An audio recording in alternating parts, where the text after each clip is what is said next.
So yeah, we here with a Asbury Park engineering legend. Been doing this, Blac Prez. You know the sign. You know, I've been wanting to try to get you on this podcast, the Popup Show. Yeah. Episode it's gotta be episode 10, man.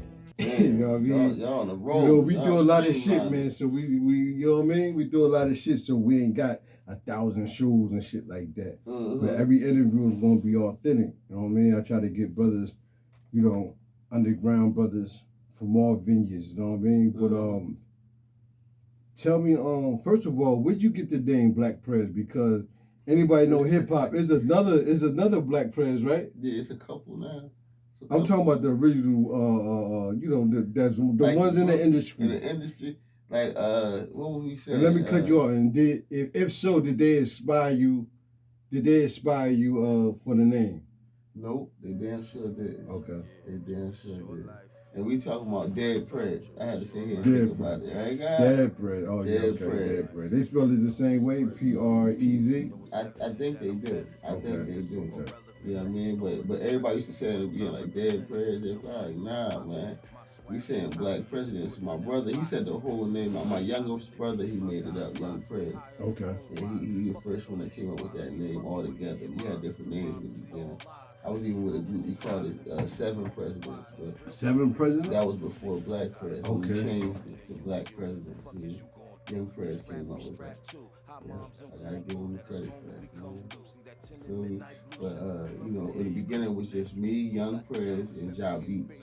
Ja Beats, my acoustic young brother. Yeah, I remember Ja Beats. We did that song that me and IG did. The anthem. Yeah. Man, that nigga fire. He's a mastermind in his mind, you know what I mean? But he does a lot of things. He's a jack of all trades. He learns and he does new jobs every day. He just switches it up.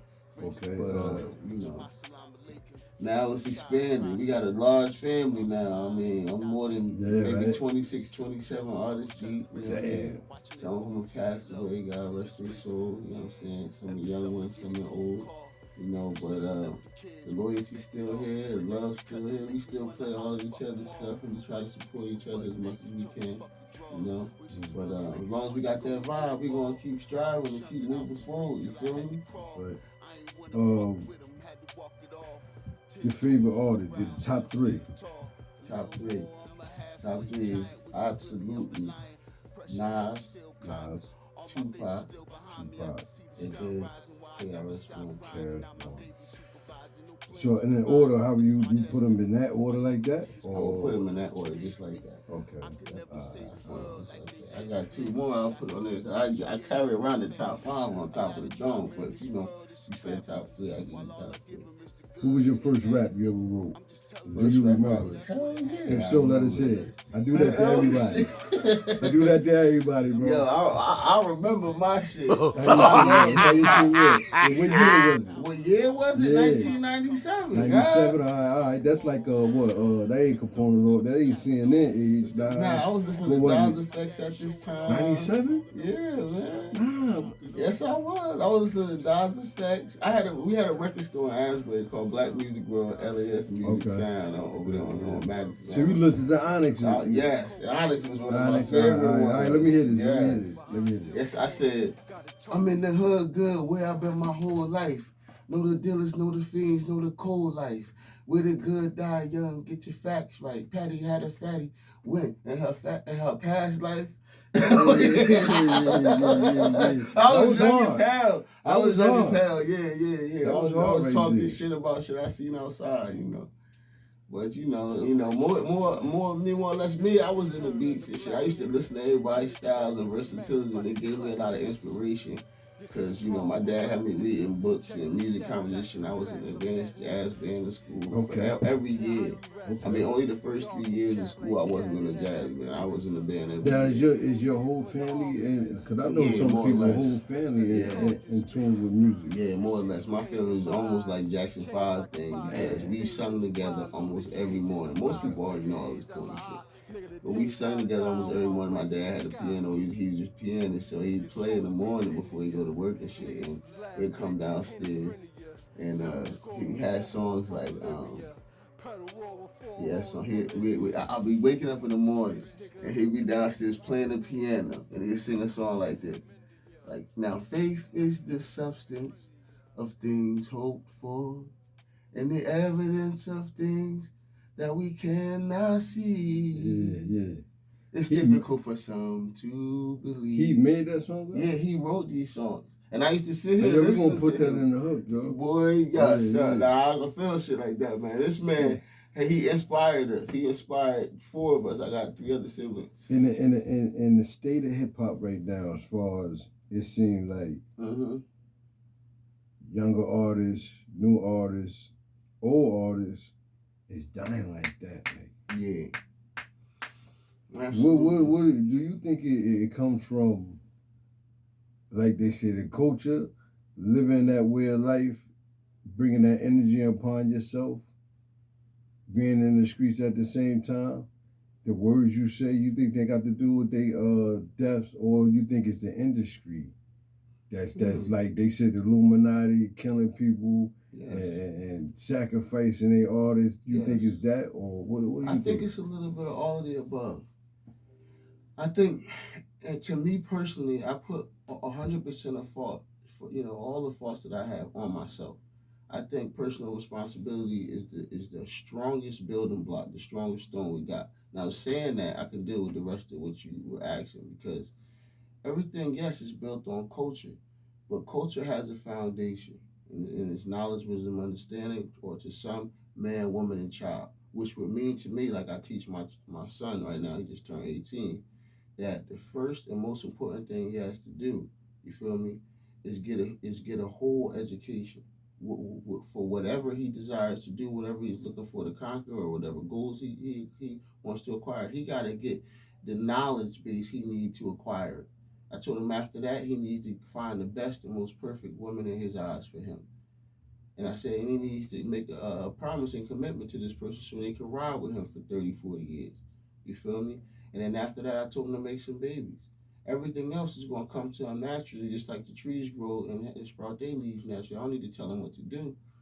But initially, as the gardener, I'm going to give them water. You feel me? I'm going to make sure they put the tree protected at first until they grow up big and strong. Then you leave it alone and do everything is natural. So you saying that the young ladies and ladies and gentlemen in the hip hop world, they don't have no guidance. That's what you're saying? Absolutely. I think the 1, 2, 3 is not there. And sometimes when you got 1, 1 and 2 and 2 and all these different genres and genders, now who would you? It mixes them up, confuses them. All right. It's a major label. Let's say, is it still Def Jam? Def Jam something else, right? Yeah, Def Jam's still Def Jam. All right, so Def Jam, right? Signs, let's say, a young dude from around here, 17 years old. Yes, sir. Right?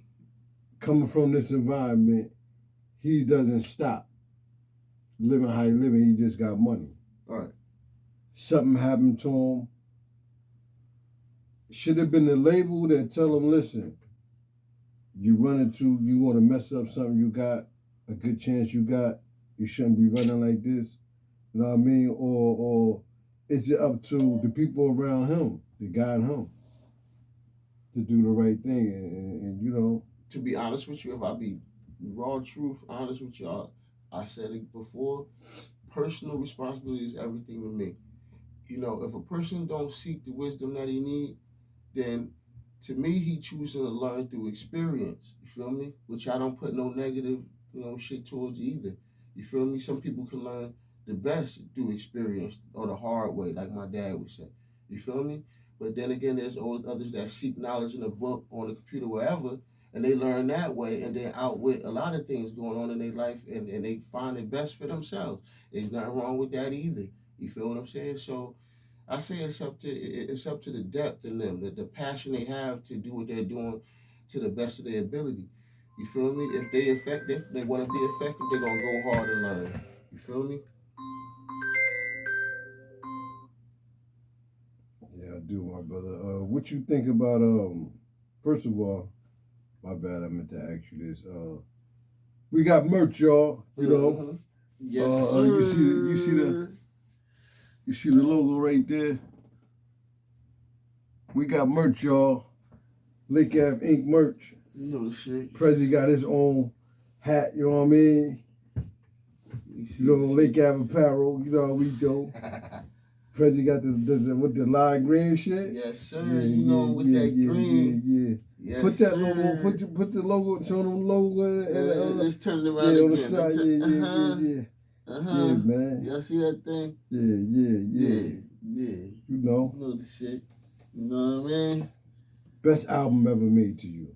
It could be R&B, it could be rap, it could be jazz. I hope y'all don't be surprised and all that. Hey, you know, man, I'm checking the merch out, but my favorite album ever, best album ever is Lauryn Hill's Miseducation.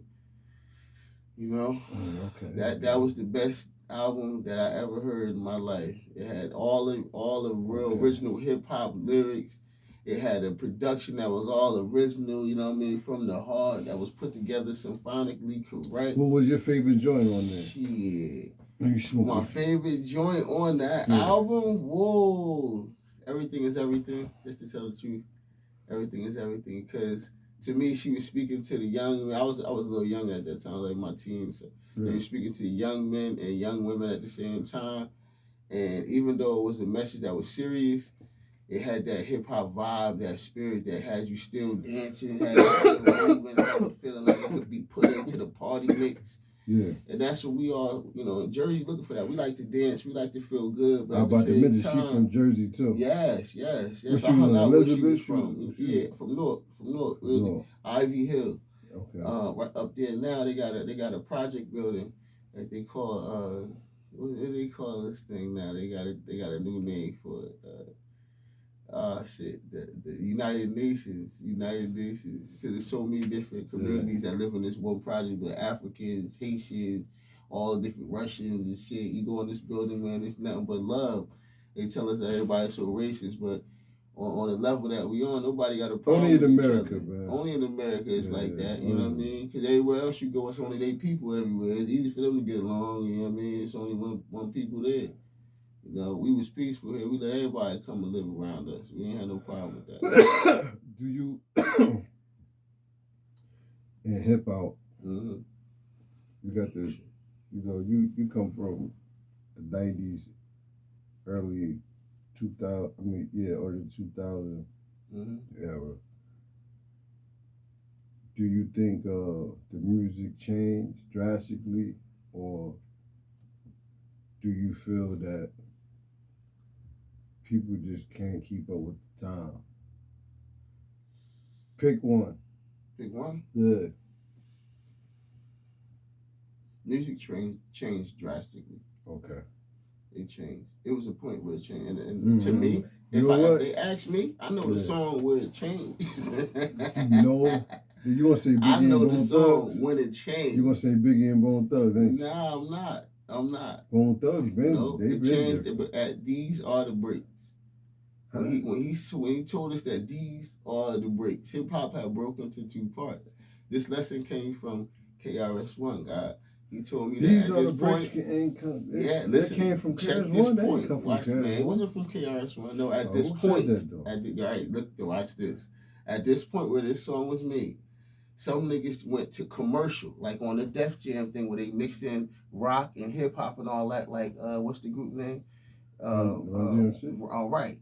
And then you had niggas like African Bambaataa and all that was on the other labels that was independent labels, like How We Still Moving Now. Yeah. You feel what I'm saying? So some people went corporate and some people stayed working with brothers and sisters who had their own label. Here we go.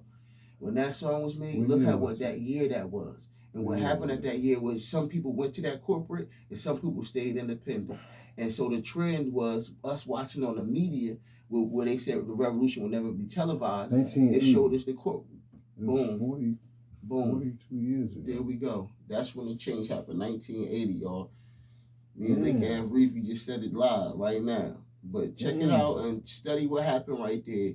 But people also talked about, and this is from the guy from Bone Thugs and Harmony. I'm glad you said that. What's his name? Crazy Bone. He said this. He said there was a meeting that all the corporate leaders came to. They made all the leaders, all of the best record companies come to, and they basically threatened them and told them, that the record companies had invested in the prison school. But you can't hold up. You can't say that's a fact. No, those are facts. That's your opinion. Not these. This on the record. This on YouTube. Everybody can look this up. It changed in the 80s? In the 80s, this meeting happened. We just putting that information together. And so at that meeting where they did that, here, guys, at that meeting where they did that, look this up. Not to cut you off, but that's that's a whole other show right there. Say no more, because I love this shit. Hold on. I love this shit. Damn. Ladies and gentlemen, you got a little piece of Blac Prez. You know what I mean? The Popup Show, Lake Ave Reefy's World. You know how we do. Till the next time, we out.